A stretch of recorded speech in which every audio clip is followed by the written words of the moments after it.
Good morning to everyone. Today, as per our schedule, we are taking the endocrine system, endocrine system, and how it controls our body, body mechanism, body functioning. We will see. We will start with again our selected medicos videos. With that, we'll be able to learn a lot. I was just looking at it, the videos, then I found very interesting. So while any interesting thing comes, I will stop there and again play that video, and I think so. The whole video only will cover maximum our time today. It's very important because what it is doing, what is the function of that, and if doesn't function, what to do.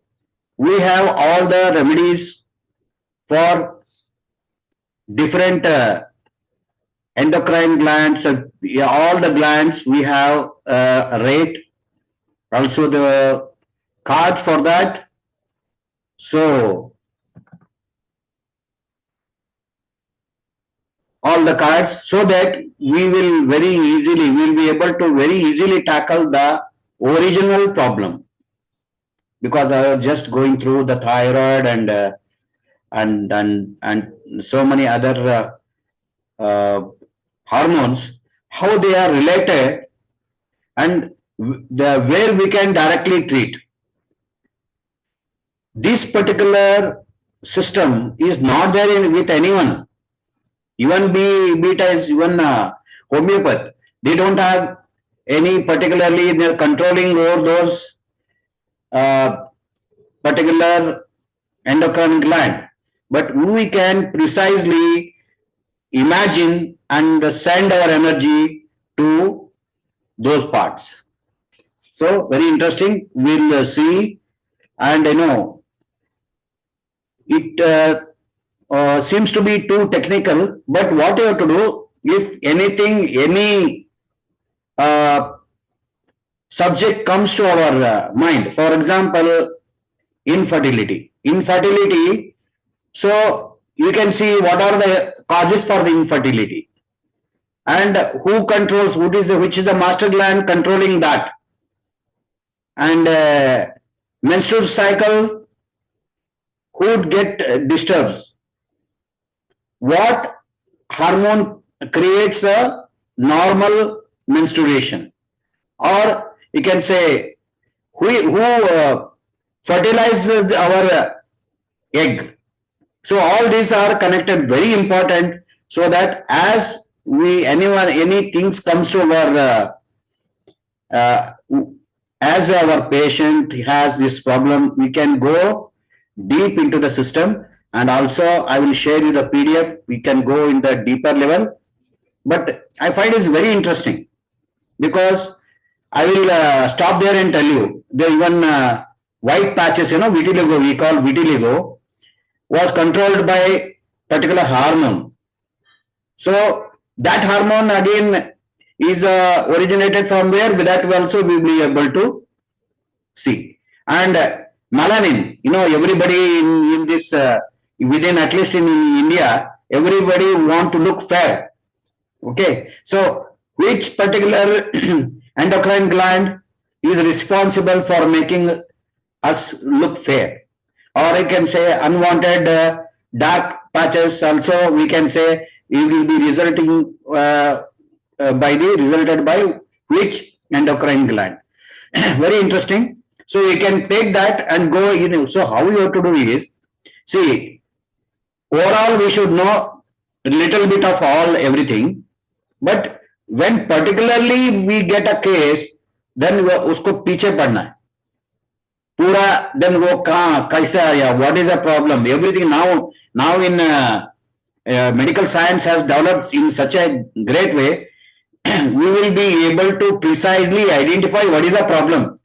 But solution, they don't have precise solution. They don't have. Ayurvedic is too no broad, like a broadband.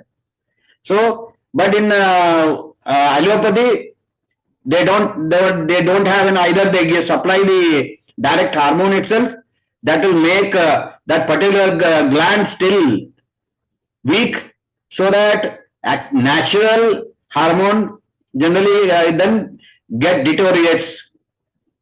So like that. Now let us see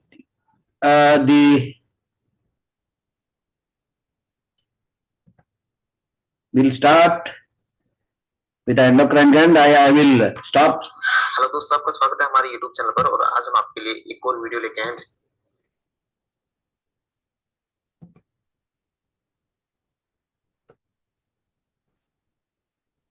इसके अंदर हम endocrine system पढ़ने वाले हैं।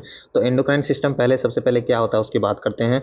तो जो endocrine system का main काम होता है वो होता है मेंटेन होम्योस्टेसिस ऑफ बॉडी, यानी जो आपकी बॉडी का इंटरनल एनवायरनमेंट है उसको मेंटेन रखता है। और इसके साथ में जो एंडोक्राइन सिस्टम है इसके साथ में सिमिलर ही वर्क करता है आपका नर्वस सिस्टम। तो नर्वस सिस्टम और एंडोक्राइन सिस्टम दोनों मिलकर काम करते हैं और आपकी बॉडी का जो होम्योस्टेसिस है वो मेंटेन करके रखते हैं। देखिए दोस्तों, इसमें नर्वस सिस्टम कैसे काम करता है। तो सबसे पहले मैं बता दूं, ये आपकी नर्वस सेल है, ये आपकी क्या है, नर्वस सेल है। तो इससे क्या होता है, न्यूरोट्रांसमीटर जनरेट होता है। इससे न्यूरोट्रांसमीटर जनरेट होते हैं और आपकी टारगेट सेल के पास में पहुंचते हैं। टारगेट सेल के पास में इसका रिसेप्टर होता है, टारगेट सेल के पास इसका रिसेप्टर, तो वो रिसेप्टर से जुड़ेगा और ये आपकी बोल सकते हैं टारगेट सेल है। टारगेट सेल से रिसेप्टर जुड़ेगा और अपना रिस्पॉन्स जनरेट होगा, अपना रिस्पॉन्स जनरेट होगा। तो ये जो रिस्पॉन्स जनरेट होगा वो आपका short term and quick response होगा। शॉर्ट टर्म रहेगा लेकिन क्विक रिस्पॉन्स रहेगा, short term and quick response देखने को मिलता है। ये हमें नर्वस सिस्टम में देखने को मिलता है। वहीं हम एंडोक्राइन सिस्टम की बात करते हैं तो ये आपकी एंडोक्राइन सेल हो गई। इस सेल से आपका हार्मोन निकला और ये हार्मोन आपका ब्लड के थ्रू, ये आपका ब्लड है, इसके थ्रू आपकी जो ये यहाँ पे हार्मोन जो ब्लड के थ्रू सर्कुलेशन से, सिस्टमिक सर्कुलेशन से आपकी जो टारगेट सेल होती है उसके पास में इसका स्पेसिफिक रिसेप्टर होता है। उस रिसेप्टर से ये बाइंड होता है और बाइंड होने के बाद में अपना फंक्शन करवाती है। तो इससे जो रिस्पॉन्स जनरेट होता है, रिस्पॉन्स की बात करते हैं, इससे जो रिस्पॉन्स जनरेट होता है वो कैसा होगा, तो वो आपका long term and slow response होगा, लॉन्ग टर्म और स्लो रिस्पॉन्स होगा। ये दोस्तों, ये जो दोनों में डिफरेंस है, जो नर्वस सिस्टम और एंडोक्राइन सिस्टम का, वो यही जो अपना डिफरेंस है। जैसा कि आपको बता दी, जो नर्वस सिस्टम है उसके अंदर आपका शॉर्ट टर्म और क्विक रिस्पॉन्स होता है। वहीं अगर एंडोक्राइन सिस्टम की बात करें तो आपका लॉन्ग टर्म और स्लो रिस्पॉन्स हमें यहाँ देखने को मिलता है। तो इस तरह से ये दोनों सिस्टम आपकी बॉडी का होम्योस्टेसिस मेंटेन करके रखते हैं। अब हम कंटिन्यू करते हैं आगे, क्या क्या एंडोक्राइन सिस्टम में हमें क्या क्या देखने को मिलेगा। तो चलिए चलते हैं। सबसे पहले हम बात कर रहे हैं एंडोक्राइन सिस्टम किससे मिलकर बना होता है। सबसे पहले हम बात करते हैं ग्लैंड्स की। तो ग्लैंड्स क्या है, ग्लैंड्स एक स्पेशलाइज्ड सेल है या फिर टिश्यू है जो क्या करती है, हार्मोन सिक्रेट करती है। जो क्या करती है, आपका हार्मोन सिक्रेशन करती है। अगर हम बात करें कि कितनी तरह की एंडोक्राइन ग्लैंड होती है, तो अपने पास में दो तरह की एंडोक्राइन ग्लैंड होती है। पहली एक्सोक्राइन और दूसरी एंडोक्राइन। जो एक्सोक्राइन ग्लैंड होती है वो डक्ट से अपना हार्मोन है, मान लीजिए ये आपकी एक्सोक्राइन ग्लैंड है, ये अपना हार्मोन किसी डक्ट के थ्रू टारगेट सेल के पास में पहुंचाती है। वहीं अगर हम बात करते हैं जो एंडोक्राइन ग्लैंड होती है वो क्या करती है, ये मान लीजिए एंडोक्राइन ग्लैंड है, ये क्या करेगी, अपना हार्मोन है जो ब्लड में छोड़ेगी और ब्लड से फिर ब्लड सर्कुलेट होते हुए टारगेट सेल के पास में जाएगा और वहाँ से अपना फंक्शन करवाएगा। यानी दोनों में डिफरेंस की बात करें तो एक्सोक्राइन ग्लैंड वो होती है जो डक्ट वाली ग्लैंड होती है और डायरेक्ट टारगेट सेल के पास में अपना हार्मोन रिलीज कर देती है। वहीं एंडोक्राइन ग्लैंड वो होती हैं जिनमें डक्ट तो नहीं होती लेकिन वह अपना हार्मोन ब्लड में छोड़ देती है और टारगेट सेल के पास में ब्लड से पहुंच जाता है। तो इस तरह से दो एंडोक्राइन और एक्सोक्राइन दो तरह की ग्लैंड हो गई, दोनों में डिफरेंस आपको पता चल गया। अब हम बात करते हैं हार्मोन। हार्मोन क्या होता है? हार्मोन एक केमिकल सब्सटेंस है जो क्या करता है, आपकी बॉडी फंक्शनिंग को अफेक्ट करता है, यानी आपके कोई भी बॉडी पार्ट से फंक्शन करवा सकता है, ऐसा हार्मोन है। ठीक है, ये हार्मोन केमिकल सब्सटेंस है। उसके बाद में हम आगे बात करते हैं, नेक्स्ट चलते हैं तो टाइप्स ऑफ हार्मोन। हार्मोन के कितने टाइप होते हैं तो हम सोल्युबिलिटी के अकॉर्डिंग देखते हैं। अगर सोल्युबिलिटी के अकॉर्डिंग देखें तो हार्मोन आपका लिपिड सोल्यूबल होता है, वाटर सोल्यूबल होता है। देखिए वाटर सोल्यूबल, लिपिड सोल्यूबल में आपके आ जाएंगे T3, T4 and steroid hormone. वहीं अगर वाटर सोल्यूबल की बात करें तो इंसुलिन, ग्लूकागोन, ऑक्सीटोसिन और प्रोलैक्टिन, PTH, ये सारे आपके वाटर सोल्यूबल हार्मोन आ जाएंगे। वहीं अगर हम दूसरा टाइप्स देखते हैं अकॉर्डिंग टू स्ट्रक्चर, स्ट्रक्चर के अकॉर्डिंग हम अगर हार्मोन के टाइप पढ़ें तो हम तीन तरह से पढ़ते हैं, स्टीरॉयड, टायरोसिन एंड प्रोटीन। तो स्टीरॉयड हार्मोन आपके मिनरलोकोर्टिकॉइड, ग्लूकोकोर्टिकॉइड, एंड्रोजन, ये सारे हार्मोन आपके स्टीरॉयड हार्मोन है। वहीं अगर टायरोसिन हार्मोन की बात करें तो T3, T4, dopamine, adrenaline, non adrenaline, ये सारे आपके टायरोसिन हार्मोन है। वहीं प्रोटीन हार्मोन की बात करें तो insulin, glucagon, PTH, oxytocin, prolactin, ये आपके प्रोटीन नेचर के हार्मोन होते हैं। आगे हम बात करते हैं रिसेप्टर क्या होता है दोस्तों। जैसा कि मैंने बताया कि आपकी सेल होती है, उस सेल के पास में एक स्पेसिफिक रिसेप्टर होता है, एक स्पेसिफिक रिसेप्टर होता है जो कि स्पेसिफिक हार्मोन के लिए होता है, जो कि स्पेसिफिक हार्मोन के लिए होता है। तो ऐसे हम बोल सकते हैं, सीधी लैंग्वेज में बोल सकते हैं कि ये एक प्रोटीन सब्सटेंस है। क्या? रिसेप्टर एक प्रोटीन सब्सटेंस है जहां पर आपका हार्मोन होता है। This receptor is a very specific one, like a zigzag puzzle. We know when small children they attach different parts and make a complete picture. So likewise it will be there. So it is made of like zigzag thing, zigzag of the children they what they play. That portion will be exactly fitted by that particular structure only. So it only, no other structure can receive this cell. So receptor is exactly like a zigzag puzzle to make a whole picture. That particular piece has to be attached to that particular area. Then only you can see the whole picture correctly. So that's why. So this receptor is just like that, and no other hormone can fit into it and do the action. So है वो bind होता है, लेकिन ये specific hormone specific cell के ऊपर specific hormone ही bind होगा। ऐसा नहीं कि कोई भी हार्मोन आके यहाँ पे जुड़ जाए। तो स्पेसिफिक सेल के ऊपर स्पेसिफिक हार्मोन का रिसेप्टर पाया जाता है जिससे वो हार्मोन आके जुड़ता है। तो हम पढ़ें तो पढ़ सकते हैं, protein substance present on different part of cell for the different specific hormone. ठीक है, यही है हमने जो समझा। उसके बाद में हम बात करते हैं लोकेशन ऑफ रिसेप्टर। रिसेप्टर कहाँ कहाँ हो सकते हैं। तो सबसे पहले हम बात कर रहे हैं कि रिसेप्टर ऑन सेल मेम्ब्रेन, यानी आपकी जो सेल मेम्ब्रेन है, ये वाली सेल मेम्ब्रेन है, इसके ऊपर भी आपका रिसेप्टर हो सकता है। या फिर इसके अलावा इन साइटोप्लाज्म, साइटोप्लाज्म में कहीं और भी हो सकता है आपका रिसेप्टर। और कहाँ हो सकता है तो तीसरा है आपका न्यूक्लियस के ऊपर। तो न्यूक्लियस है, इसके ऊपर भी आपका इसका रिसेप्टर हो सकता है। तो ये अलग अलग जगह पे अलग अलग हार्मोन के रिसेप्टर होते हैं। तो सेल मेम्ब्रेन में कौन से रिसेप्टर होते हैं? वाटर सोल्यूबल हार्मोन जितने भी होते हैं सबके सेल मेम्ब्रेन पे आपको रिसेप्टर मिलेंगे। वहीं अगर साइटोप्लाज्म में बात करें तो स्टीरॉयड हार्मोन जितने भी होते हैं उनका साइटोप्लाज्म में आपको रिसेप्टर मिलेगा। वहीं अगर हम न्यूक्लियस की बात करें तो T3, T4 आपके थायराइड हार्मोन होते हैं। उस थायराइड हार्मोन का जो आपका रिसेप्टर है वो आपको न्यूक्लियस पे मिलने वाला है। ये था छोटा सा डायग्राम में, समझना चाहो तो समझ सकते हो। ये आपकी सेल है, ये सेल है, ये सेल है। तो ये आपका एक मिलता है सेल मेम्ब्रेन पे। सेल मेम्ब्रेन पे मिलते हैं किस किस के मिलते हैं हम बात करें तो वाटर सोल्यूबल जितने भी हार्मोन होते हैं, वाटर सोल्यूबल जितने भी हार्मोन होते हैं उनका सबका रिसेप्टर आपको सेल मेम्ब्रेन पे मिलेगा। वहीं अगर साइटोप्लाज्म की बात करें तो जितने भी स्टीरॉयड हार्मोन होते हैं उनका सबका स्टेरॉयड हार्मोन का सबका आपको साइटोप्लाज्म में मिलेगा। वहीं न्यूक्लियस की बात करें तो जो T3 T4 हार्मोन होते हैं उनका आपको रिसेप्टर आपको न्यूक्लियस पे मिलने वाला है। चलिए नेक्स्ट चलते हैं। नेक्स्ट है हमारी एंडोक्राइन ग्लैंड। तो एंडोक्राइन ग्लैंड कितनी प्रकार की होती हैं बात करते हैं। तो टाइप्स की अगर बात करें एंडोक्राइन ग्लैंड की तो आपकी दो तरह की होती है, एक तो प्योरली एंडोक्राइन ग्लैंड और दूसरी मिक्स्ड एंडोक्राइन ग्लैंड।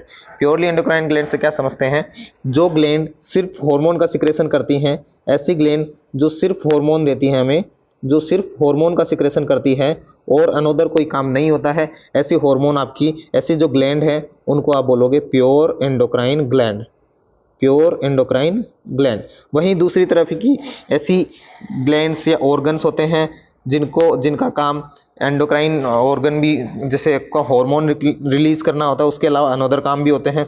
जैसे हम बात कर लेते हैं आपकी हाइपोथैलेमस लीवर की बात कर लेते हैं।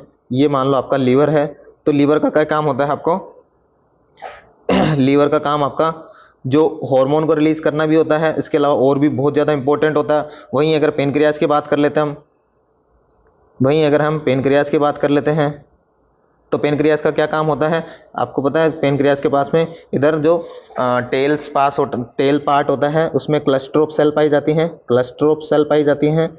क्लस्टर ऑफ सेल के पास में क्या होता है आपका, उसको आप क्या बोलोगे, आइसलेट्स ऑफ लैंगरहैंस। इस क्लस्टर ऑफ सेल का मतलब है यहाँ पर अलग अलग भिन्न भिन्न प्रकार की सेलों का यहाँ पर गुच्छा पाया जाता है। इसमें सब तरह की सेल्स पाई जाती हैं, जिनमें हमने सबको अलग अलग नाम दे दिया। कुछ को हमने अल्फा सेल दे दिया, कुछ को हमने बीटा सेल दे दिया, इसलिए हमने सबको अलग अलग नाम दे दिया। लेकिन इनको बोलते हैं क्लस्टर ऑफ सेल बोलते हैं, क्लस्टर ऑफ सेल यानी आइसोलेट ऑफ लैंगरहैंस भी बोल सकते हैं। तो ये जो सेल में अलग अलग तरह की सेल होती है, सबका अलग अलग काम होता है। जैसे अल्फा सेल होती है जो ग्लूकागोन का सिक्रेशन करना होता है, अल्फा सेल का काम होता है ग्लूकागोन का सिक्रेशन करना। वहीं बीटा सेल से आपकी इंसुलिन निकलती है। और वहीं अगर डेल्टा सेल की बात करें तो आपका सोमेटोस्टेटिन इस तरह से हार्मोन निकलता है। तो ये इसके अलावा हम पेनक्रियाज की बात करें तो आपका जो पेनक्रियाटिक जूस है वो भी बनाने का इसी का काम होता है, पेनक्रियाटिक जूस। तो इस ऐसे आप समझ सकते हैं कि ये आपका एंडोक्राइन काम भी कर रहा है और साथ में एक्सोक्राइन काम भी कर रहा है, अनोदर काम भी कर रहा है। तो ऐसे ऑर्गन को आप बोलोगे मिक्स्ड ऑर्गन। प्योर एंडोक्राइन वह ऑर्गन होते हैं वो जो सिर्फ हार्मोन सिक्रेशन का काम करते हैं। तो इसमें क्लियर है, प्योर एंडोक्राइन ग्लैंड के अंदर आपकी आ जाती है पिट्यूटरी, थायराइड, पीटीएस, एड्रिनल और पीनियल। इन ग्लैंड का काम सिर्फ हार्मोन रिलीज करना होता है। वहीं अगर हम बात करते हैं मिक्स्ड एंडोक्राइन ग्लैंड, यानी ये आपका अनदर काम भी करते हैं। जैसे आपकी हाइपोथैलेमस है, पेनक्रियाज है, लीवर है, किडनी है, टेस्टिस है, ओवरीज है, प्लेसेंटा है, थाइमस है, स्टोमक है, ड्यूडिनम है। इस तरह से सबका अनोदर काम भी होता है और हार्मोन भी इनसे रिलीज होता है। वहीं अगर हम बात करते हैं सबसे पहली ग्लैंड की, देखिए थोड़ा सा मैं आपको पिक्चर से कुछ क्लियर कर दूं।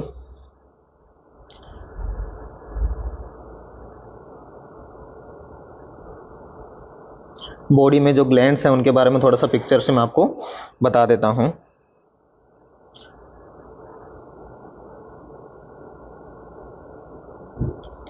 तो ये आपका ब्रेन और ब्रेन में सबसे पहले होती है हाइपोथैलेमस।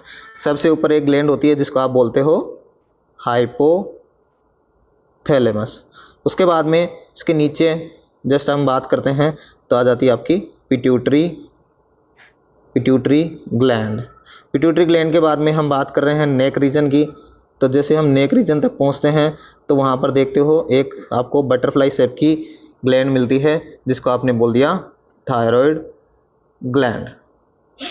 थायराइड ग्लैंड के बाद में हम आगे चलते हैं तो आ जाती है आपकी थाइमस ग्लैंड। थाइमस के बाद में हम आगे चलते हैं तो आपका आ जाता है हार्ट, आपका हार्ट आ जाता है।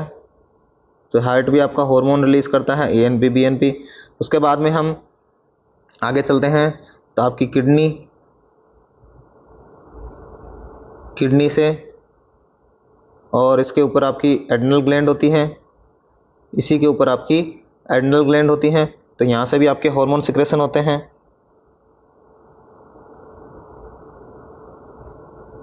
ये इस तरह से आपके, उसके बाद में हम बात कर रहे हैं फीमेल के अंदर ओवरीज, मेल के अंदर टेस्टिस, तो वहाँ से भी हार्मोन का सिक्रेशन होता है और एडिपोज टिश्यू से भी कुछ हार्मोन का सिक्रेशन होता है। इस तरह से आपकी बॉडी में बहुत सारी जो ग्लैंड्स होती है वो पाई जाती हैं और सबसे सिक्रेशन होता है, सबसे अलग अलग हार्मोन सिक्रेशन होता है, सबका अलग अलग काम होता है। तो सबसे पहले हम बात कर रहे हैं हाइपोथैलेमस की। तो हाइपोथैलेमस को मास्टर ऑफ मास्टर ग्लैंड भी बोलते हैं। मास्टर ऑफ मास्टर यानी प्रिंसिपल, जो आपकी मास्टर ऑफ मास्टर ग्लैंड इसलिए बोलते हैं क्योंकि आपकी पिट्यूटरी ग्लैंड होती है उसको मास्टर ग्लैंड बोलते हैं और ये पिट्यूटरी ग्लैंड को भी कंट्रोल करके रखता है, यानी सबसे सुपीरियर जो सबको कंट्रोल करके रखता है वो है हाइपोथैलेमस, इसलिए इसको मास्टर ऑफ मास्टर ग्लैंड बोलते हैं। इसके पार्ट्स की बात करें तो पार्ट ऑफ नर्वस सिस्टम, ये अगर हम बात करें कि ये ऑर्गन क्या है, ये क्या एंडोक्राइन ग्लैंड है या क्या है, तो ये आपका जो नर्वस सिस्टम है उसका ये पार्ट है, लेकिन एज ए एंडोक्राइन भी काम करता है क्योंकि इससे कुछ हार्मोन भी निकलते हैं। तो इस तरह इसके अंदर दो तरह के हार्मोन रिलीज होते हैं। सबसे पहले तो दो तरह के कौन कौन से हार्मोन रिलीज होते हैं हाइपोथैलेमस से वो बात कर लेते हैं। तो सबसे पहले तो हम बात करते हैं रिलीजिंग हार्मोन। तो रिलीजिंग हार्मोन, इसमें से 6 हार्मोन निकलते हैं। कौन सा?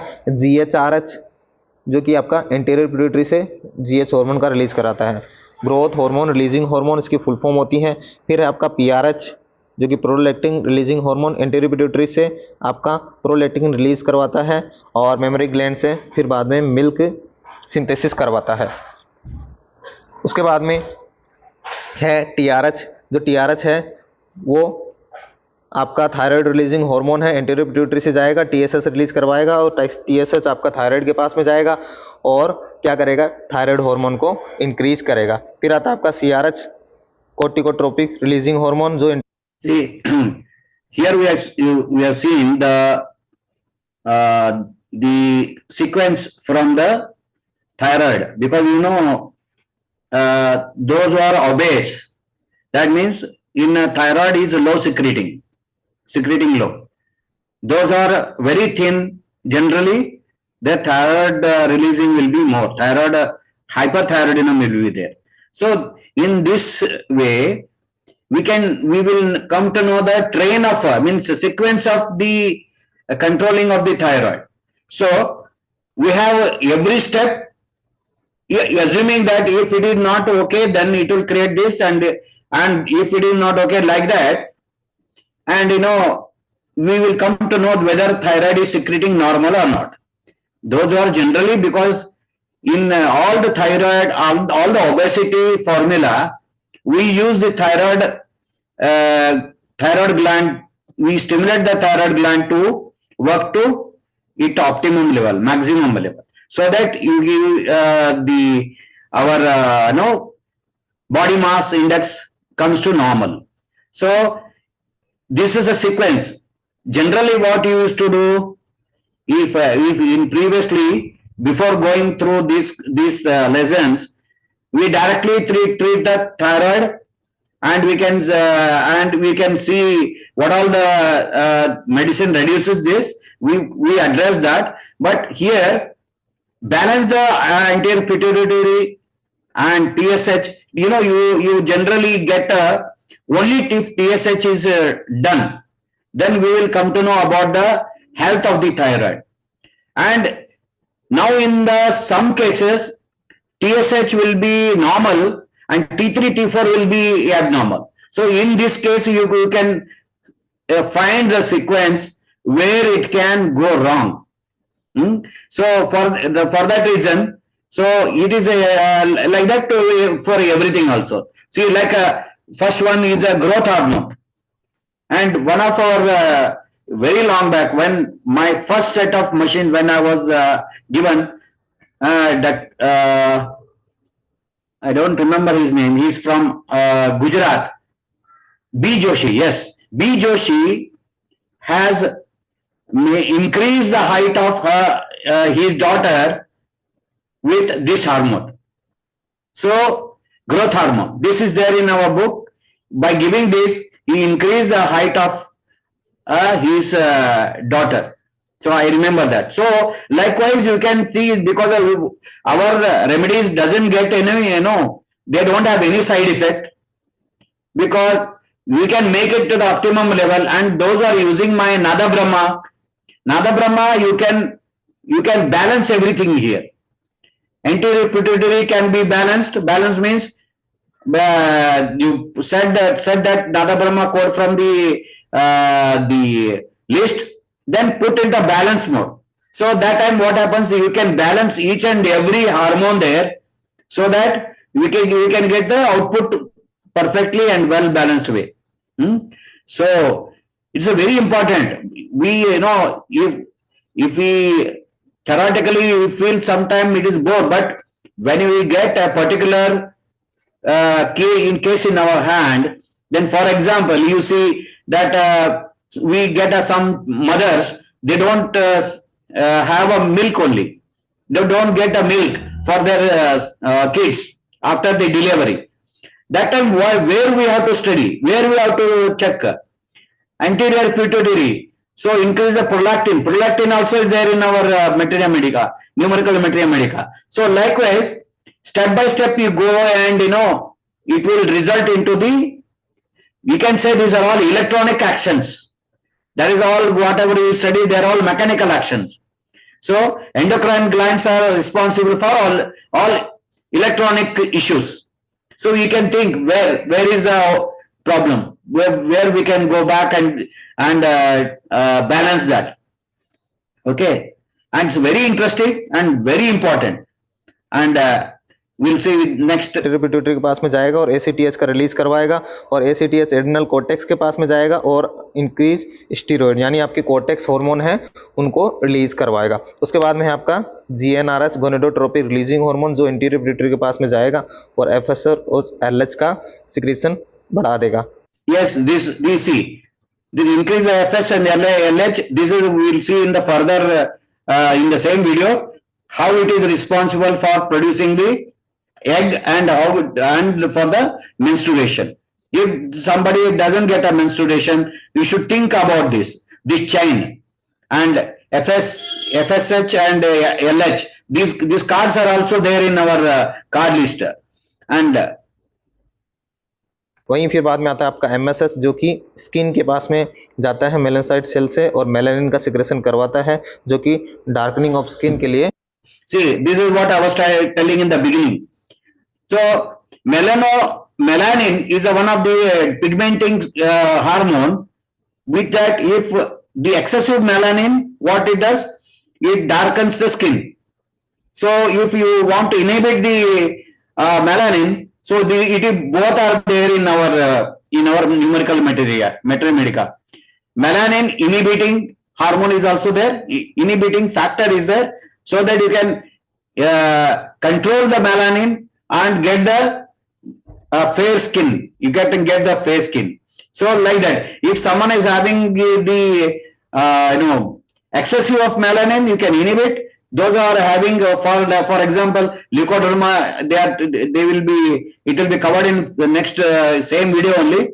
So why I'm telling, when this topic is very important, so that we will because we are going to address a very serious type of diseases by using these secretions, using through our vibronics and numerical materia medica.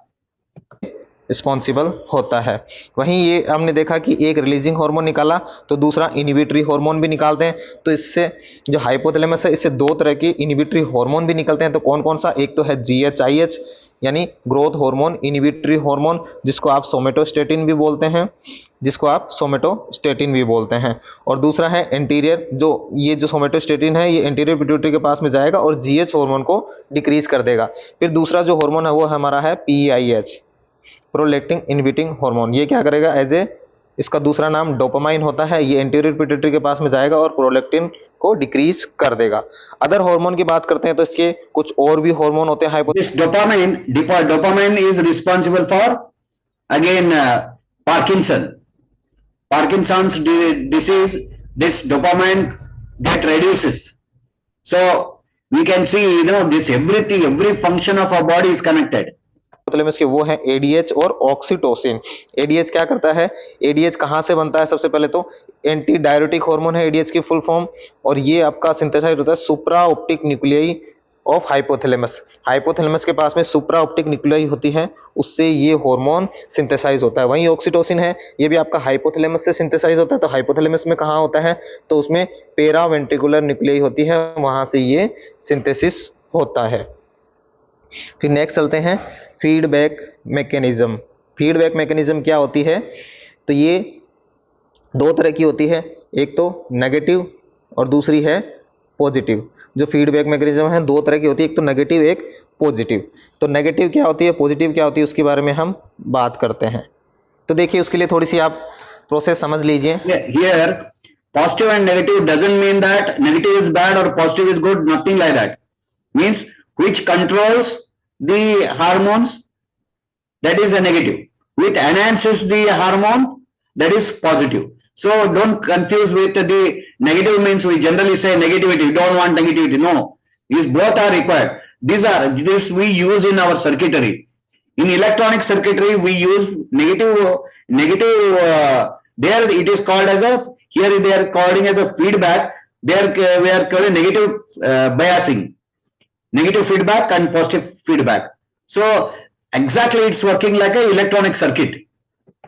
ये आपकी है hypothalamus, मान लो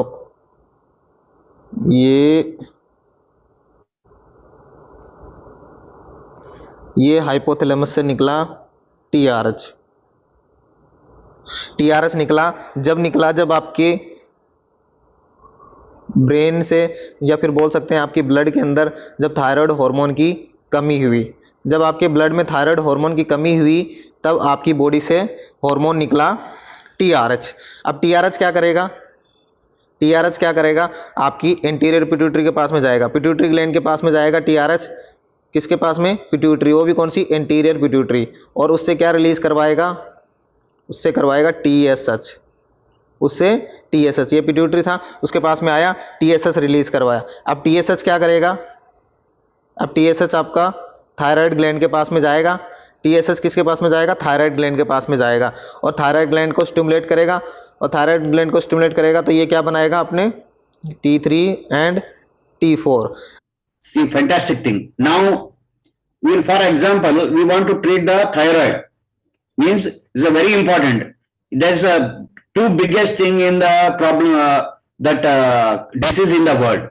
One is those who are fat, they want to become thin. Those who are thin, they want to become fat. So this is how it is done here.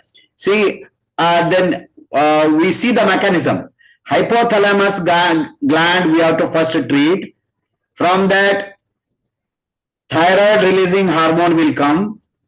That will go to the pituitary, anterior pituitary and TSH, and then to the thyroid. See, you have to complete this chain. So, give the hypothalamus gland, then the anterior pituitary gland and TSH, so that you complete the cycle to cover up the thyroid gland.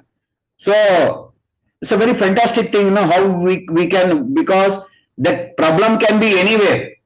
Maybe in hypothalamus, whether that is not releasing correct message to control the anterior pituitary, then and TSH is not released correctly by anterior pituitary, like that. Everything we need to address to achieve the thyroid gland correction. So here we can see the biggest secret of making people, fat people to thin, we got it here. So we have to complete the chain.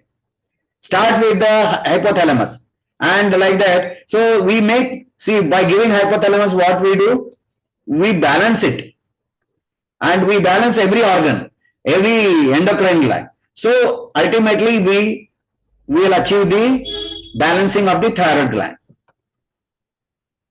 अब blood के अंदर, अब हम blood के अंदर की बात कर रहे हैं। ये आपका ब्लड है, ये ब्लड वेसल्स है। आपने देखा कि ब्लड के अंदर T3 T4 हार्मोन यहाँ पर आए, ठीक है। जब आए तो आपके ब्लड के अंदर इसकी वैल्यू जितनी चाहिए थी उतनी नॉर्मल हो चुकी है।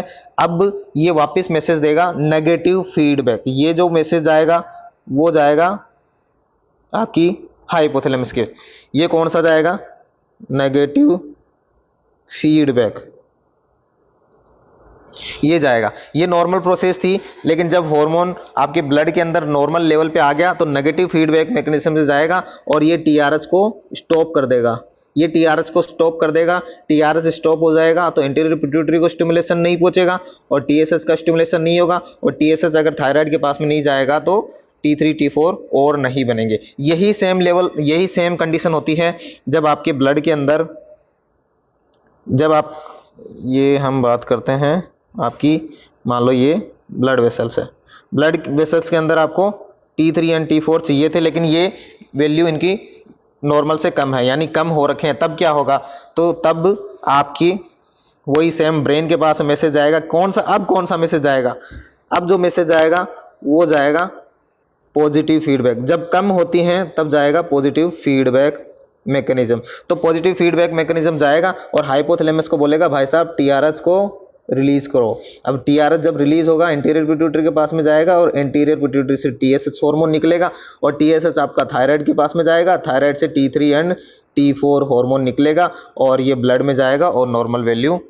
कर देगा। तो ये नेगेटिव और पॉजिटिव में ये फर्क होता है। जब हार्मोन कम होता है आपके ब्लड के अंदर तब पॉजिटिव फीडबैक मैकेनिज्म आती है, जब हार्मोन ज्यादा हो जाता है आपके ब्लड के अंदर तो वहां पर नेगेटिव फीडबैक मैकेनिज्म आती है। तो ये नेगेटिव और पॉजिटिव फीडबैक के बारे में था। अब हम आगे चलते हैं। आगे हम देखते हैं पिट्यूटरी ग्लैंड। अब हम नेक्स्ट ग्लैंड पढ़ रहे हैं पिट्यूटरी ग्लैंड। तो पिट्यूटरी ग्लैंड को मास्टर ग्लैंड भी बोलते हैं और ये हाइपोथैलेमस इसको कंट्रोल कर रही थी, हाइपोथैलेमस इसको कंट्रोल कर रही थी, इसलिए उसको मास्टर ऑफ मास्टर बोलते हैं, मास्टर ऑफ मास्टर, क्योंकि पिट्यूटरी ग्लैंड को हाइपोथैलेमस कंट्रोल करती है इसलिए उसको मास्टर ऑफ मास्टर बोलते हैं। तो चलो ठीक है, पिट्यूटरी ग्लैंड को मास्टर ग्लैंड बोलते हैं। और कहाँ होती है ये, हाइपोफाइसिस सेरेब्री में ये होती है। हाइपोफाइसिस सेरेब्री भी, सॉरी, इसको बोलते हैं, क्या बोलते हैं, हाइपोफाइसिस सेरेब्री भी इसको बोलते हैं। एनाटॉमी की बात करें, ग्रोस एनाटॉमी, क्या मतलब, हम अपनी ग्रोस का यहाँ पे वर्ड, जो ग्रोस वर्ड है उससे मतलब है अपनी आई से जो हम देख सकते हैं, जो अपनी आई से हम देख सकते हैं उसको आप ग्रोस एनाटॉमी बोलते हो। तो सबसे पहले लोकेशन की कहाँ होती है, तो ये क्रेनियल कैविटी के अंदर होती है, सेला टर्सिका नाम की जगह होती है, वहां पर ये पाई जाती है। और हाइपोफिजियल फोसा होता है जो आपकी स्पिनोइड बोन के अंदर होता है, उस स्पिनोइड, जो उस हाइपोफिजियल फोसा, उसके अंदर ये पिट्यूटरी ग्लैंड सिचुएटेड रहती है। कलर की बात करें तो इसका ब्राउनिश पिंक इसका कलर होता है। साइज की बात करें तो इसकी 1 सेंटीमीटर इसकी साइज होती है। वहीं अगर वेट की बात करें तो 500 mg यानी आधे ग्राम की ये पूरी सी होती है। और शेप की बात करें तो मटर के दाने जितनी इसकी शेप रहती है। तो ये पिट्यूटरी के बारे में थोड़ा सा था जनरल। अब हम आगे चलते हैं, आगे देखते हैं पार्ट्स ऑफ पिट्यूटरी ग्लैंड। तो मेनली अगर पार्ट्स की बात करें तो पिट्यूटरी ग्लैंड के 2 पार्ट होते हैं। पहला है एंटीरियर पिट्यूटरी जिसको आप एडिनो हाइपोफाइसिस बोलते हैं, और दूसरी है पोस्टीरियर पिट्यूटरी जिसको न्यूरो हाइपोफाइसिस बोलते हैं। एडिनो से मतलब है यहाँ पर ग्लैंड, एडिनो से मतलब है यहाँ पर ग्लैंड, यानी जो हार्मोन रिलीज होते हैं वो आपके इंटीरियर पिट्यूटरी से होते हैं, इसलिए इसका नाम एडिनो हाइपोफाइसिस है, और सॉरी एडिनोफाइसिस है। और जो आपका पोस्टीरियर पिट्यूटरी है उसका नाम न्यूरो हाइपोफाइसिस है। अब ये जो आपकी पिट्यूटरी ग्लैंड कुछ इस तरह की होती है, अगर मैं नॉर्मल स्ट्रक्चर बनाऊं, इन दोनों के बीच में जो आपकी ये एंटीरियर पिट्यूटरी, ये आपकी एंटीरियर पिट्यूटरी और ये आपकी पोस्टीरियर पिट्यूटरी, तो जो एंटीरियर पिट्यूटरी और पोस्टीरियर पिट्यूटरी है इनके बीच में एक लोब पाया जाता है। इस लोब को आप इंटरमीडिएट लोब बोलते हैं। ये आपको नॉन फंक्शनल पाया जाता है, ये ह्यूमन के अंदर नॉन फंक्शनल पाया जाता है, इसलिए हम इसको पढ़ते नहीं हैं। लेकिन इससे जो हार्मोन है एमएसएच निकलता है, MSH hormone, This is melanin stimulating hormone is produced from this portion. So whenever you are treating the vitiligo or white patches, you have to think about this pituitary gland. Okay, so in between this there is a partition like thing, but they think nothing it is doing, no function, but it is doing MSH, melanin stimulating hormone इसी से निकलता है, लेकिन इस hormone को हम interior pituitary में ही पढ़ते हैं। चलिए नेक्स्ट चलते हैं, हिस्टोलॉजी। Internal structure. अब हम पिट्यूटरी ग्लैंड की इंटरनल स्ट्रक्चर पढ़ने वाले हैं कि क्या इंटरनल स्ट्रक्चर होती है। तो इंटरनल स्ट्रक्चर की बात करें तो आपकी जो एंटीरियर पिट्यूटरी है उसमें दो तरह की सेल्स पाई जाती हैं। कौन कौन सी पाई जाती हैं? सबसे पहली सेल है क्रोमोफोबिक सेल और दूसरी है क्रोमोफिलिक सेल। क्रोमोफोबिक सेल आपकी 50% पाई जाती है, नॉन सेक्रेटरी होती है, सिर्फ सपोर्टिंग क्या करती है? सिर्फ सपोर्टिंग का काम करती है। किसको? हार्मोन सिक्रेटिंग सेल को सपोर्टिंग का काम करेगी। वहीं जो क्रोमोफिल सेल होती हैं वो आपकी 50% होती है और सिक्रेटरी सेल होती है।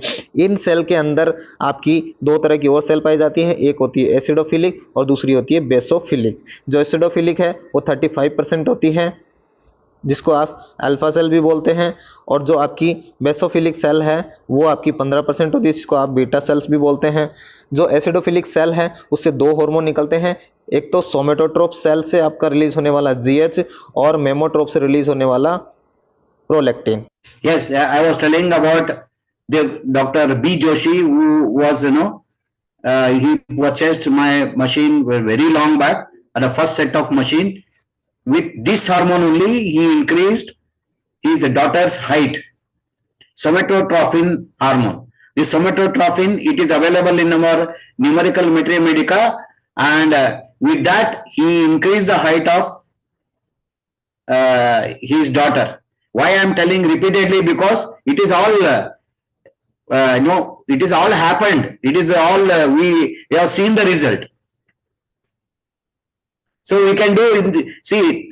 Sometime no one should think that studying all this of no use. No, never think in that way. So definitely it is going to help, because all the things you may not help, but some portion of this help will help, so that you can this will be in your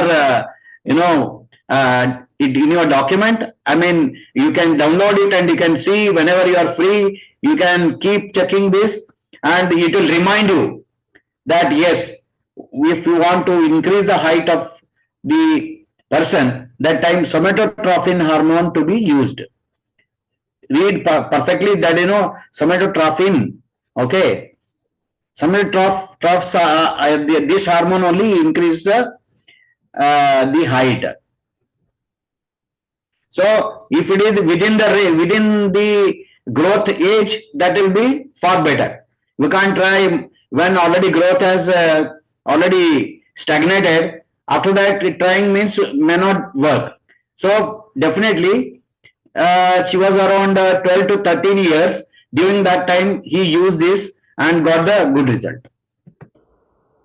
उसी तरह से basophil cell होती है, उससे भी आपकी जो अलग अलग सेल पाई जाती है, तीन तरह की सेल पाई जाती है। सबसे पहले है कोर्टिकोट्रोप्स, जिससे आपका एसीटीएस रिलीज होता है, और एक थायरोट्रोप जिससे आपका टीएसएस रिलीज होता है, और गोनेडोट्रोप जिससे आपका एफएसएच एंड एलएच रिलीज होता है। तो इस तरह से ये आपके अलग अलग सेल से अलग अलग हार्मोन रिलीज होते हैं। तो आपने देखा कि इंटीरियर पिट्यूटरी की आपने स्ट्रक्चर देखी है, ये जो आपने देखी वो इंटीरियर पिट्यूटरी की स्ट्रक्चर देखी है, जिसमें आपने दो तरह के सेल देखी, क्रोमोफोबिक सेल और क्रोमोफिलिक सेल। दोनों 50-50% है। जो क्रोमोफोबिक है वो कोई काम की नहीं होती, बस सपोर्ट का काम करती है। जो क्रोमोफिल सेल है वो इंपॉर्टेंट होती है, क्योंकि वो हार्मोन सिक्रेशन का काम करती है, और इससे हार्मोन जो सिक्रेशन होता है वो दो तरह की सेल पाई जाती हैं। एक एसिडोफिलिक सेल कोर्टिकोट्रोफ आती है, उससे एसीटीएस निकलता है। इंटीरियर पिट्यूटरी की स्ट्रक्चर देख लिए, पोस्टीरियर पिट्यूटरी की देख, एंडोट्रोप से आपका एफएसएन एलएच निकलता है।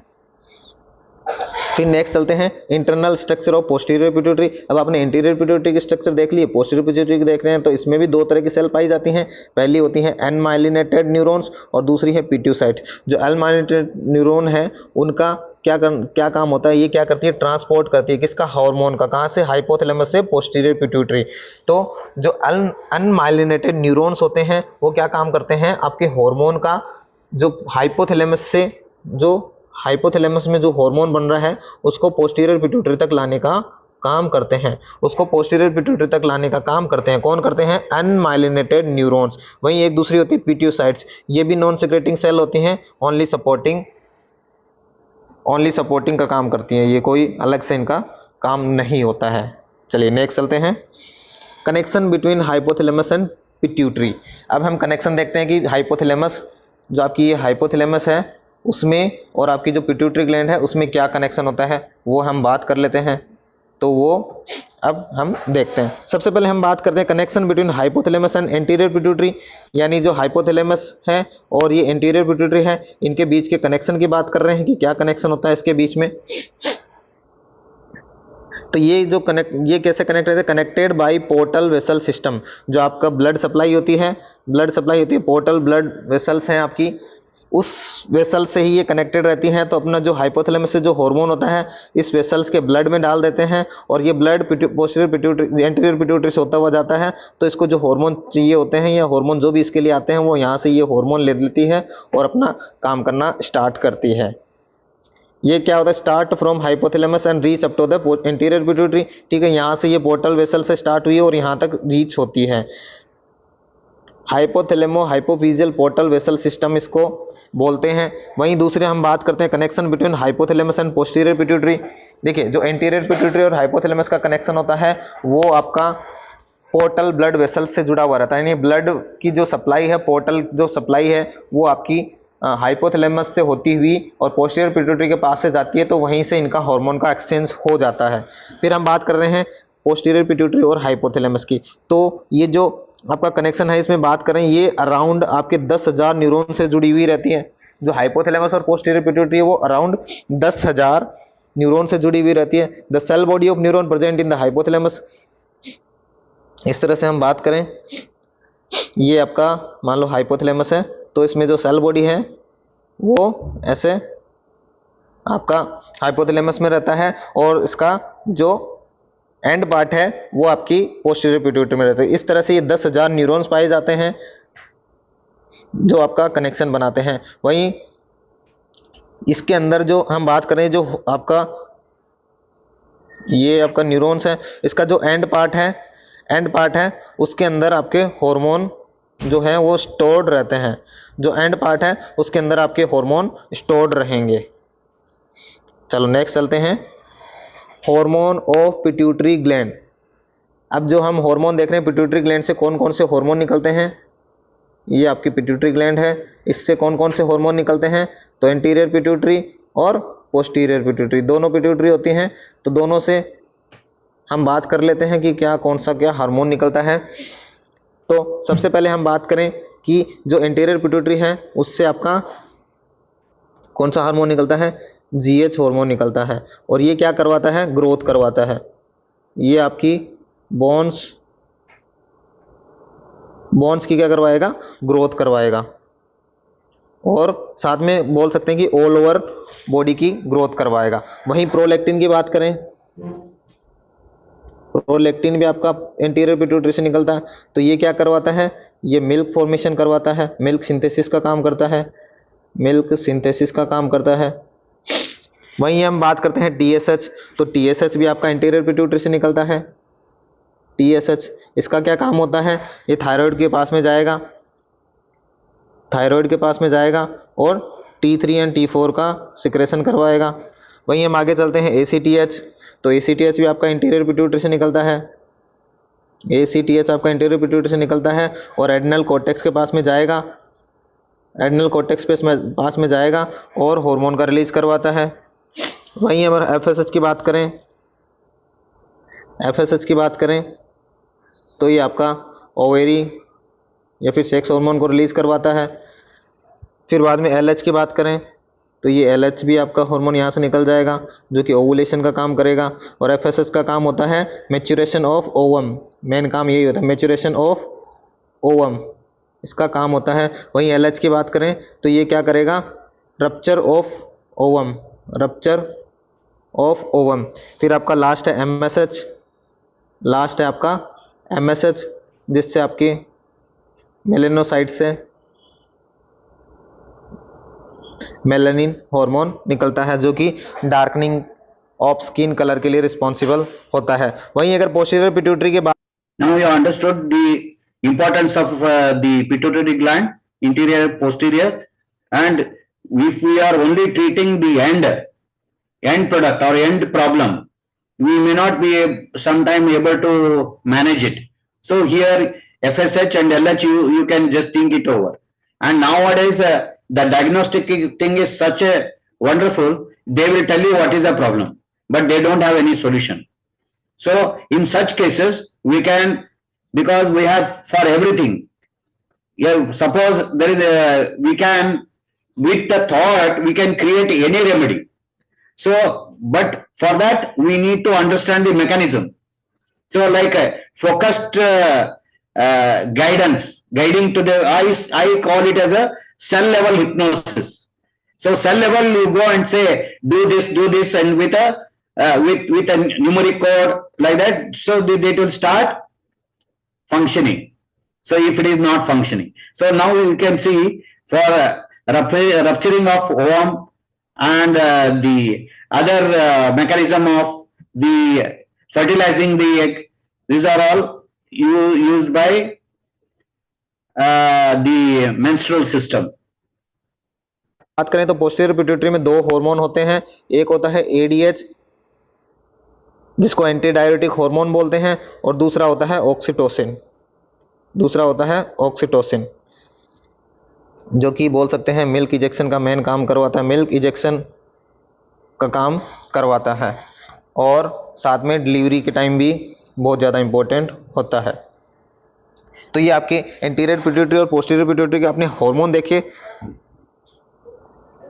अब हम नेक्स्ट चलते हैं, अब हम आगे देखते हैं ग्रोथ हार्मोन। सबसे पहला हार्मोन है उसके बारे में हम बात करने वाले हैं, वो है ग्रोथ हार्मोन।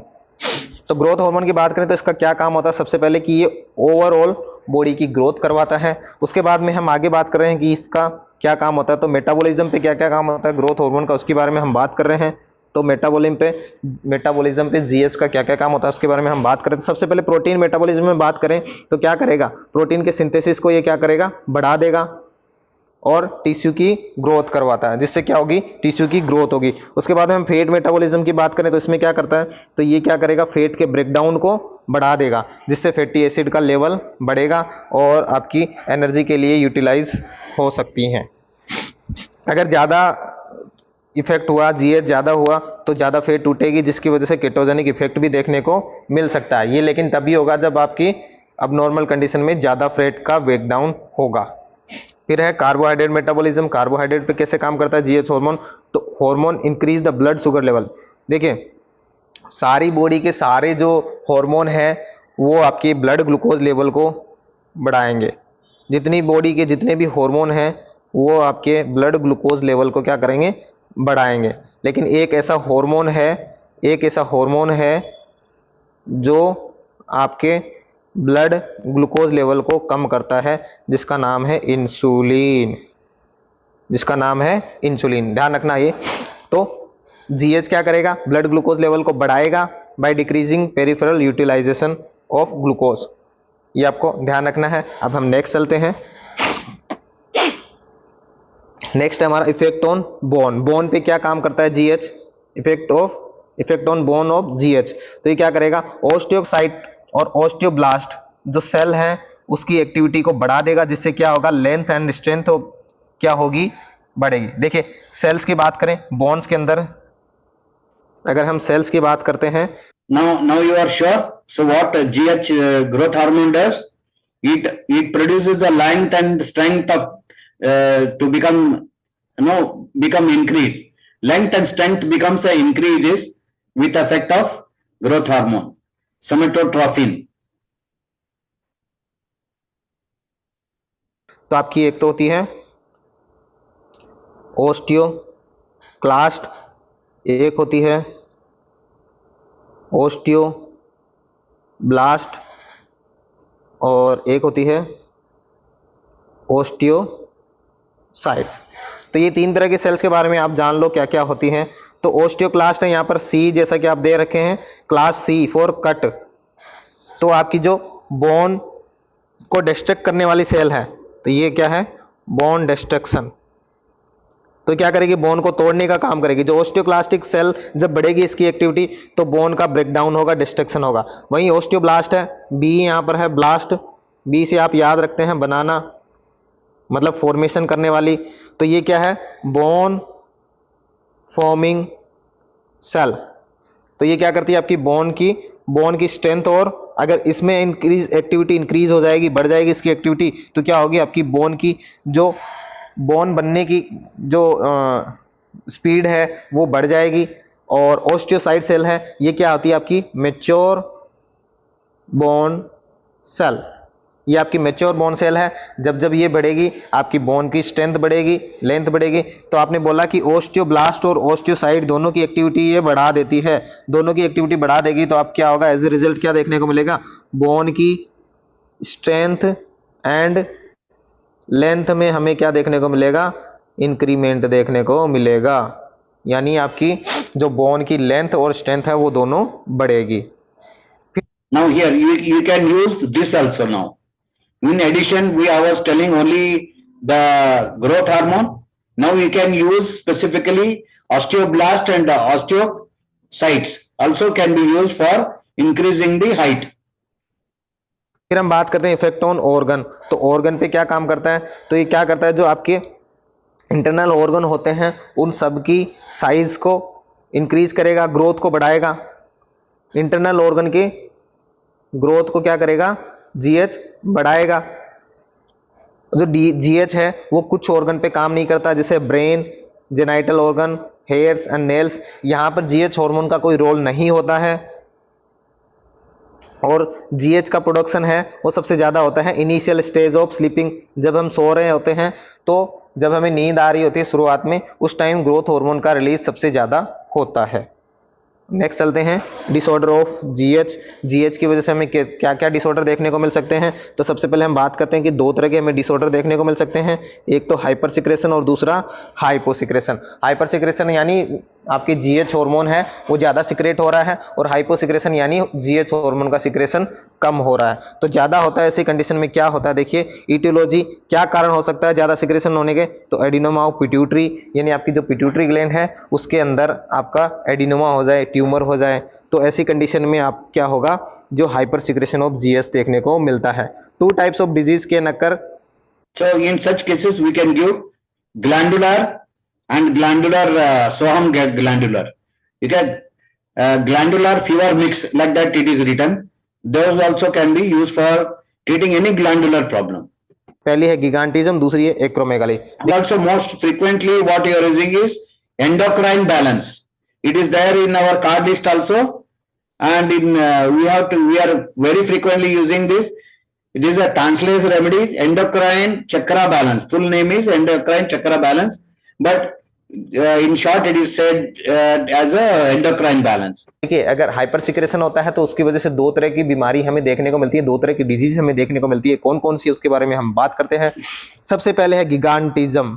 जो गिगांटिज्म है वो क्या होती है, axis production of GH in children, यानी अगर बच्चों के अंदर जीएच हार्मोन बढ़ जाए, जीएच हार्मोन की सिक्रेशन बढ़ जाए, तो उनमें जो डिजीज होती है उसको आप बोलते हो गिगांटिज्म।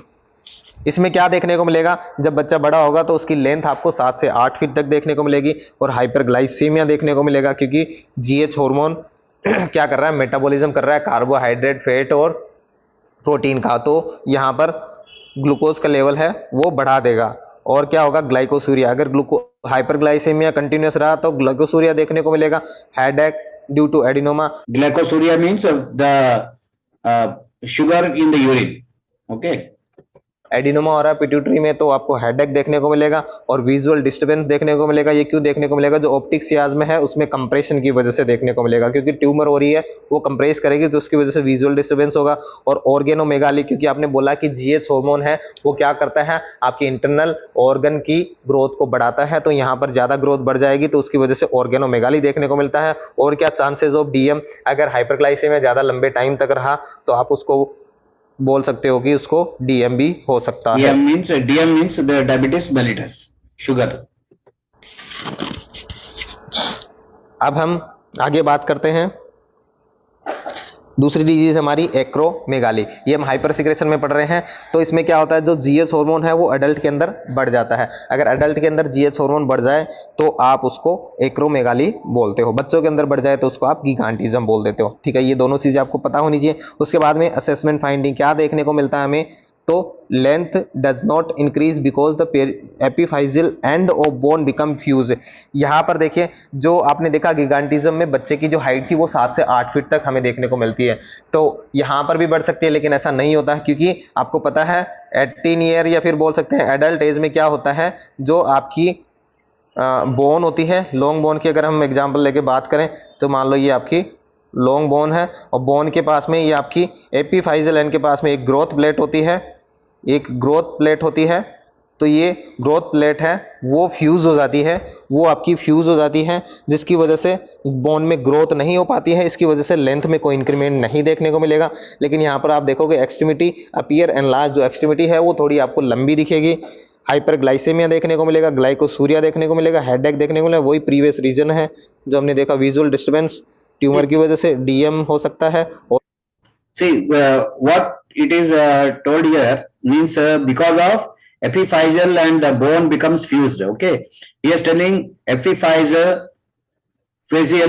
we can try to release also. Try to the release of this particular system, so that even sometime, why I am telling this, we do because we all doing by our intention. When we send our intention, say that okay, epiphyseal, let it work for some more days, and so that we can try even to increase the height even after the growth has finished. I mean, the total growth is already fused. Before, after that also we try to get the height by doing this way, because we all do that with our mind and concentration and the information given to the bone. Say we say you work for few more days, or you can say just work for 6 months. Like that you can command it and see whether the height increases after giving the GH. That is growth hormone. और ये नमेगाली देखने को मिलेगा। Gorilla face appearance, यहाँ पर gorilla face appearance भी आपको देखने को मिलता है, जिसमें क्या होता है, गोरिल्ला फेस अपीयरेंस में क्या होता है, prominent supra orbital ridge, broad nose, thick hips, wrinkle on forehead, prognathism, thick and protrude mandible. इस तरह से आपको ये चेंजेस भी देखने को मिलते हैं। ये आपका अगर अडल्ट में जीएच हार्मोन बढ़ रहा है तो उसकी वजह से। देखिए ये सारे जो हैं आप देख सकते हो, ग्रेट खली को आपने देखा है, ग्रेट खली में ये सब चीज़ें आपको देखने को मिल जाएगी। फिर हम नेक्स्ट बात करते हैं मैनेजमेंट। क्या मैनेजमेंट कर सकते हैं जब हाइपर सिक्रेशन हो जाता है, तो क्या मैनेजमेंट कर सकते हैं। देखिए हाइपर सिक्रेशन हो रहा है, लेकिन उसका कारण क्या है आपको पता हो तो इसमें हम बात करते हैं। इसका जो मेन कारण है वो है आपका एडिनोमा। जो सिक्रेशन है बढ़ने का कारण है एडिनोमा, तो एडिनोमा को हमें हटाना पड़ेगा। तो सर्जिकल मैनेजमेंट होता है इसका, वो है आपका हाइपोफाइजेक्टोमी। वो है आपका हाइपोफाइजेक्टोमी, यानी आपकी पिट्यूटरी ग्लैंड है उसको आप निकाल दोगे। तो इसको हम दो तरीके से कर सकते हैं, या तो क्रेनियोटोमी करके कर सकते हैं, या फिर ट्रांसस्पिनोइडल हाइपोफिजिक्टोमी और ट्रांसनेजल। या तो हम क्रेनियोटोमी करेंगे, यानी जो आपका क्रेनियम है उसको कट करके निकालेंगे, या फिर थ्रू नेजल, ये नेजल के अंदर से हम पिट्यूटरी तक पहुंचेंगे और पिट्यूटरी को निकाल देंगे। ये दो चीज़ें हो सकती हैं। जब भी आप हाइपोफाइजेक्टोमी कर देते हैं तो आपको पेशेंट को लाइफ टाइम HRT देनी पड़ेगी, यानी hormone replacement therapy. Hormone replacement therapy आपको देनी पड़ेगी अगर आपने हाइपोफाइजेक्टोमी कर दिया तो। अब है hyposecretion of GH. Hyposecretion of GH में क्या होता है, तो इसमें सबसे पहले ईटियोलॉजी की बात करें तो ट्रोमा, सप्रेसिंग ट्यूमर और हाइपोफिजिक्टोमी, ये कारण से आपका हाइपोसिक्रेशन देखने को मिल सकता है। और इसकी वजह से आपको दो तरह की डिजीज हमें देखने को मिल सकती हैं। पहली है द्वारफिज्म। द्वारफिज्म का दूसरा नाम होता है लोरेन लेवी सिंड्रोम। इसमें क्या होता है, जीएच हार्मोन डिक्रीज हो जाता है। किसके अंदर, बच्चों के अंदर। जो द्वारफिज्म है उसमें क्या होता है, बच्चों के अंदर आपका ग्रोथ हार्मोन वो डिक्रीज हो जाता है। तो इसमें क्या असेसमेंट देखने को मिलेगा, तो Dwarfism means they look short, even though some faces and all they look old, they become very they look like a children, even though they are grown up. Length है बच्चे की वो 2 से 3 फीट ही रहने वाली है यहाँ पर। यानी बच्चे की लेंथ में इंक्रीमेंट नहीं होता, 2 से 3 फीट तक ही आपको देखने को मिलेगी। और जो लेंथ है, ग्रोथ है, वो आपको सिमेट्रिकल ग्रोथ रिटार्डेशन देखने को मिलता है। देखिए, एक होता है सिमेट्रिकल, एक एसिमेट्रिकल। सिमेट्रिकल मतलब जो सारे ऑर्गन है उनकी growth same time same retard, ऐसा नहीं कि एक हाथ लंबा एक हाथ बड़ा, ऐसा कुछ नहीं है। जो हाथ जितना, हाथ की जो नॉर्मल जो बढ़नी चाहिए ग्रोथ वो ही रहती है, मतलब ग्रोथ हो नहीं पाती है, ग्रोथ रुक जाती है। तो ऐसा नहीं एक हाथ की बढ़ गई दूसरे की नहीं, ऐसा नहीं, दोनों के बराबर ग्रोथ ही रहेगी। तो ये सिमेट्रिकल ग्रोथ रिटार्डेशन आपको देखने को मिलेगा। इसके अंदर आईक्यू लेवल है उसका, जो इस तरह से जो जीएच द्वारफिज्म का पेशेंट होता है उसमें जो आईक्यू लेवल है वो नॉर्मल रहेगा, क्योंकि आपने बोला जीएच हार्मोन का ब्रेन के ऊपर कोई इफेक्ट नहीं होता है, इसलिए यहाँ पर कोई ज़्यादा हमें आईक्यू लेवल में कोई फर्क नहीं देखने को मिलेगा। इट इज़ नोन एज मिडगेट्स, यानी ये क्या, मिडगेट्स का मतलब है बोना, इनको बोने के नाम से जाना जाते हैं और सर्कस प्लेयर भी इनको बोलते हैं। एक होता है एक्रोमाइक्रिया। एक्रोमाइक्रिया में क्या होता है, जीएच में अगर आपका जीएच अडल्ट में अगर आपका जीएच हार्मोन है वो डिक्रीज हो जाए तो उसको आप एक्रोमाइक्रिया बोलते हैं।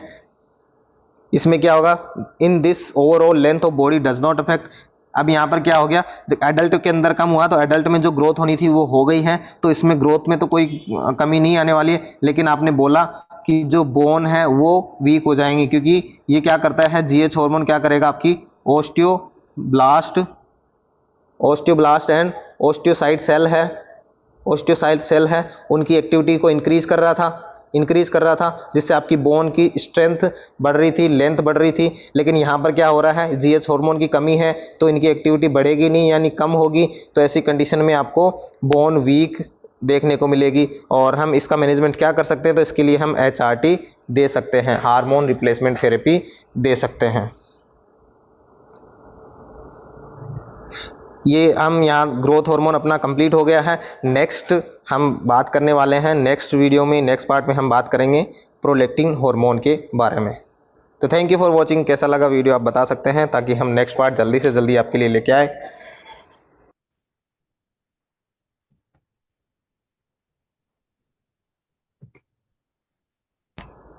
हेलो दोस्तों, आपका स्वागत है हमारे यूट्यूब चैनल पर। और आज हम आपके लिए एक और वीडियो लेके आए हैं जिसके अंदर हम एंडोक्राइन सिस्टम, पिट्यूटरी ग्लैंड, आगे हम देखते हैं पिट्यूटरी ग्लैंड। अब हम नेक्स्ट फॉर्मिंग सेल। फ्रेंड्स, आपका स्वागत है हमारे यूट्यूब चैनल पर। और आज हम आपके लिए एक और वीडियो लेके आए हैं जिसके अंदर हम बात करने वाले हैं एंडोक्राइन सिस्टम के बारे में। It is very short video. After this, we will end this morning session. Okay, so it may stretch 5 to 10 minutes more. जैसा कि हम एंडोक्राइन सिस्टम के बारे में अभी ये वीडियो लेके आए हैं, तो उससे पहले भी हम एक पार्ट 1 हमने वीडियो डाला है जिसके अंदर हमने जो आपकी हाइपोथैलेमस पढ़ा था, उसके बाद में पिट्यूटरी ग्लैंड पढ़ी थी, पिट्यूटरी ग्लैंड के हार्मोन पढ़े थे, जिसमें हमने जीएच हार्मोन पढ़ा और उससे रिलेटेड जो डिसऑर्डर हैं, रिलेटेड डिसऑर्डर वो भी पढ़े थे हमने। तो अब इस वीडियो में हम प्रोलैक्टिन हार्मोन के बारे में डिस्कस करने वाले हैं। तो प्रोलैक्टिन हार्मोन क्या होता है और उसके क्या क्या फंक्शन होते हैं वो हम देखने वाले हैं। सबसे पहले तो यहाँ से शुरू करते हैं कि आपका जो प्रोलैक्टिन हार्मोन है उसको गैलेक्टोपोएटिक हार्मोन भी बोलते हैं। The prolactin is also known as galactopoietic hormone. उसके बाद में हम फंक्शन पढ़ने वाले हैं, क्या इसका फंक्शन होने वाला, क्या फीमेल में होने वाला, क्या मेल में होता। फीमेल में अगर हम बात करें तो क्या करता है, ये आपकी मेमोरी ग्लैंड यानी ब्रेस्ट टिश्यू को स्टिमुलेट करता है और वहाँ से आपका मिल्क प्रोडक्शन करवाता है, यानी मिल्क सिंथेसिस में ये जो हार्मोन है अपना इम्पोर्टेंट रोल प्ले करता है। उसके बाद में मेल के अंदर बात करें तो मेल में इसका कोई स्पेसिफिक फंक्शन नहीं है यहाँ पर, यानी बोल सकते हैं no specific function in the male. उसके बाद में हम डिसऑर्डर की बात करें, क्या क्या डिसऑर्डर हो सकते हैं, तो 2 तरह के डिसऑर्डर हम देख सकते हैं आपके प्रोलैक्टिन हार्मोन की कमी या फिर जो भी है वृद्धि के कारण। तो यहाँ पर हम पहले पढ़ने वाले हैं हाइपर सिक्रेशन, यानी जब आपका हार्मोन का लेवल बढ़ जाए, जब प्रोलैक्टिन हार्मोन बढ़ जाए तो क्या होने वाला है। तो उसके सबसे पहले तो उसका क्या कारण है, क्यों बढ़ सकता है, तो एडिनोमा और पिट्यूटरी यानी आपका पिट्यूटरी ग्लैंड है उसमें एडिनोमा हो जाए, एडिनोमा यानी ट्यूमर बोल सकते हैं हम, ट्यूमर हो जाए तो उसकी वजह से आपका हाइपर सिक्रेशन देखने को मिलता है। तो उसमें आप क्या क्या असेसमेंट करोगे, क्या क्या आपको देखने को मिलेगा। तो सबसे पहले अगर मेल के अंदर बात करें तो कोई गायनेकोमेस्टिया और इम्पोर्टेंस देखने को मिलेगा। वहीं So this is in the male. Gynecomastia means the breast-like appearance in the male. Okay, it is generally nowadays I have seen many cases in the children. Basically, they develop breast like in the women. So that we come to know because of this hormone. We can balance this hormone. Prolactin hormone, it is there in our book.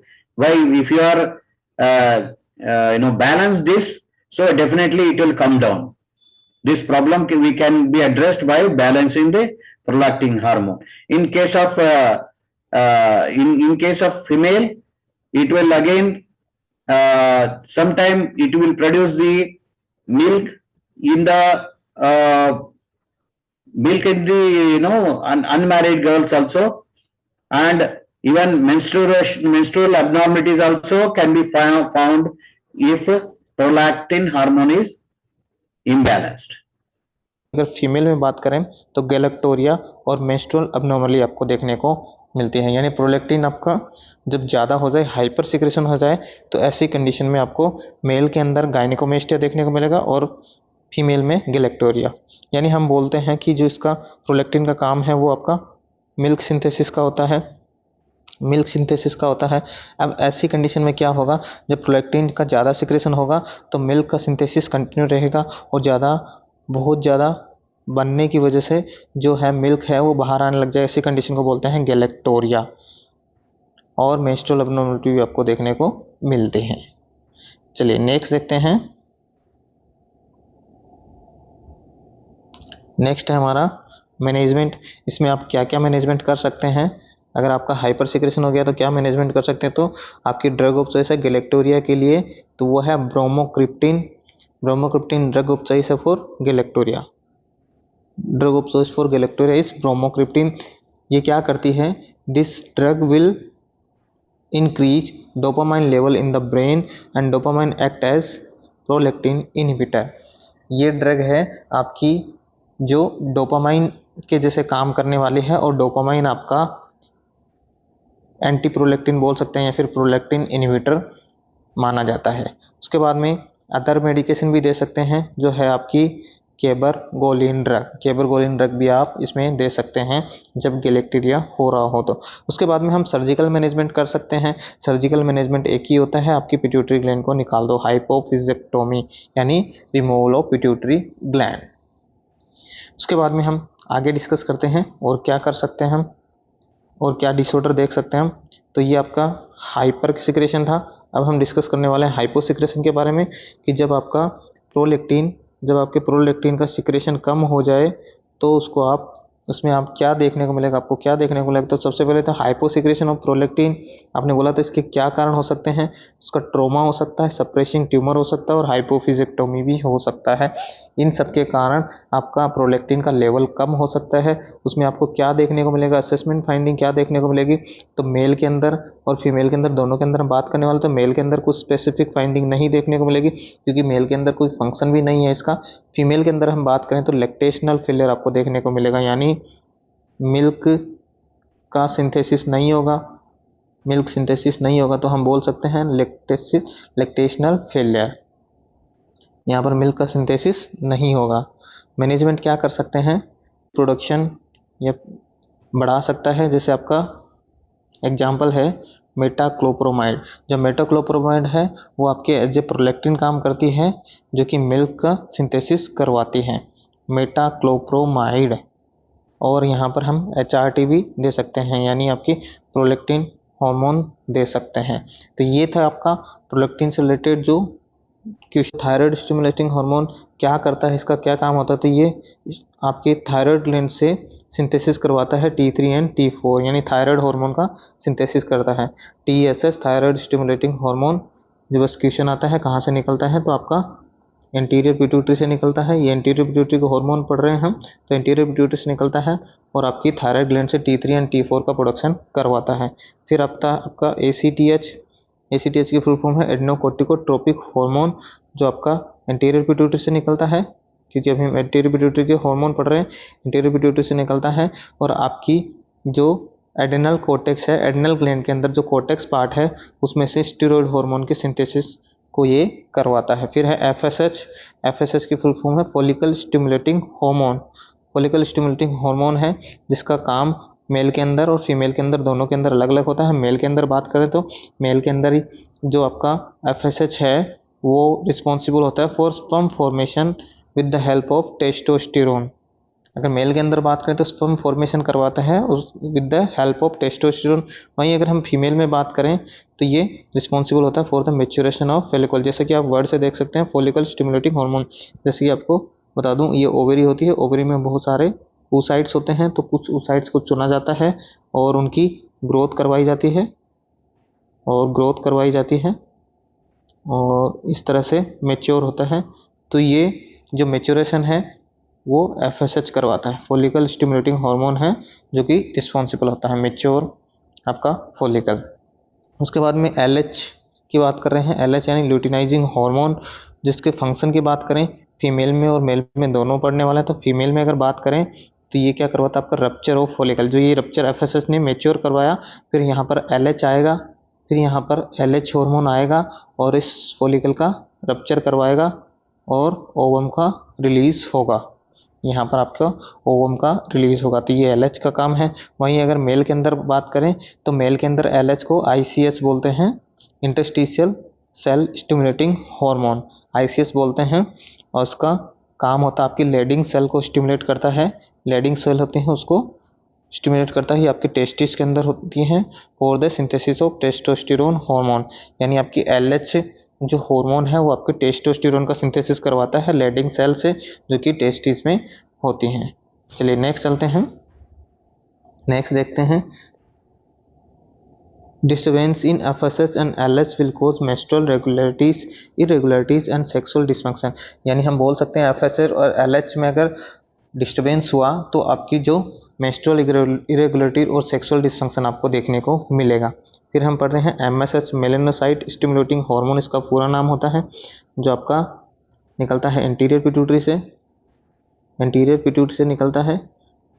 और कुछ जगह आपको intermediate lobe भी मिल सकता है, क्योंकि ये आपका इंटरमीडिएट लोब से निकलता है। हम इंटरमीडिएट लोब की हम स्टडी नहीं करते हैं, इसलिए हम एंटीरियर पिट्यूटरी में ही इसको कंसीडर करते हैं। तो ये क्या करता है, ये आपके मेलानोसाइट सेल हैं उनको स्टिमुलेट कर रहा है, जो कि मेलानिन का सिंथेसिस करती हैं। और मेलानिन का काम होता है for the darkening of skin. ये सीधी भाषा में बोल सकते हैं अपनी स्किन के अंदर, स्किन के ऊपर आपकी मेलानोसाइट सेल्स पाई जाती हैं जो कि आपकी मेलानिन का सिंथेसिस करती हैं। और मेलानिन का सिंथेसिस जितना ज़्यादा होगा उतना आपको स्किन को डार्क कलर मिलेगा। तो इसकी प्रोडक्शन की बात करें कि स्किन के अंदर होता है, तो स्किन पे जब आपकी सनलाइट आती है तो इसका प्रोडक्शन बढ़ जाता है, और जब डिम लाइट आती है तो इसका प्रोडक्शन घट जाता है। ये आपको देखने को मिलता है। इससे रिलेटेड दो डिसऑर्डर हो सकते हैं, एग्जाम में आए जाते हैं, दोनों इंपॉर्टेंट है। एक पहला है विटिलिगो और दूसरा है एल्बिनिज्म। तो ये आपका एमएसएच का डिसऑर्डर है, यानी मेलानिन जो हार्मोन है उससे रिलेटेड डिसऑर्डर है, विटिलिगो एंड एल्बिनिज्म। ए से आपको याद रखना है एब्सेंस। देखो एक में क्या होता है, दोनों में आपका जो बॉडी पार्ट्स में आपको जैसे फेस के अंदर आपको कुछ जगह पे वाइट स्पॉट देखने को मिलते हैं। और कंप्लीटली अगर आपकी बॉडी में एमएसएच मेलानोसाइट सेल है उसकी डेफिशिएंसी होती है तो आपका पूरा शरीर एकदम वाइट दिखता है। तो अगर कुछ पार्ट में है तो उसको विटिलिगो बोला, और पूरे पार्ट में अगर आपकी एमएसएच सेल नहीं है उसकी वजह से वाइट कलर आपको देखने को मिलता है तो उसको एल्बिनिज्म बोलते हैं। ए से आपको याद रखना है एब्सेंस, यानी कंप्लीटली एब्सेंस है यहाँ पर। और विटिलिगो में क्या होता है, पार्शियली डिफिशियंसी होती है। तो यहाँ पर दोनों में ये डिफरेंस होता है। तो ये इंपॉर्टेंट चीज़ें थी जो कि आपको पता होनी चाहिए। अब हम नेक्स्ट वीडियो में पढ़ने वाले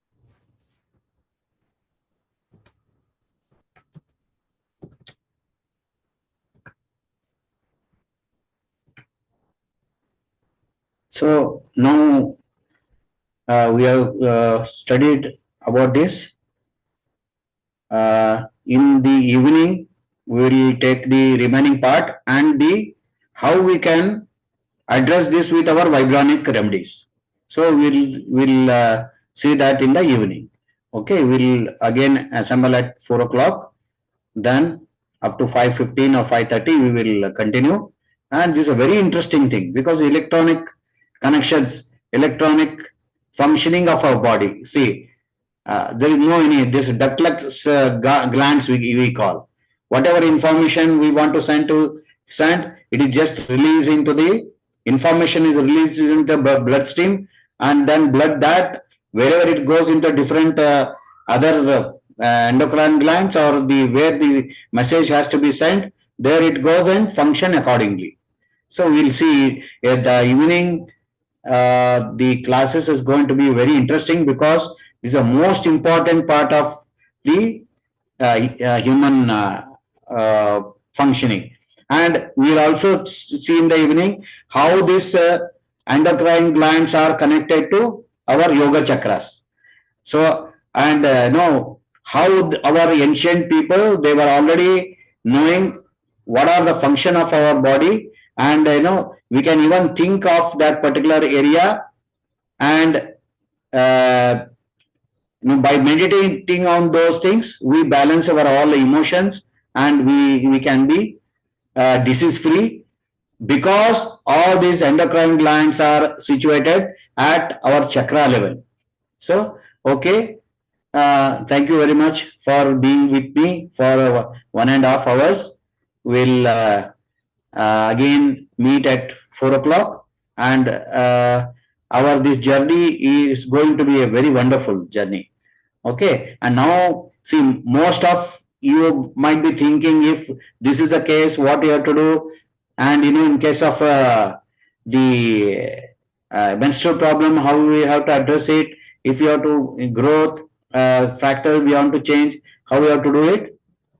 I think so we came to know with the remedies we will see in the evening. Okay.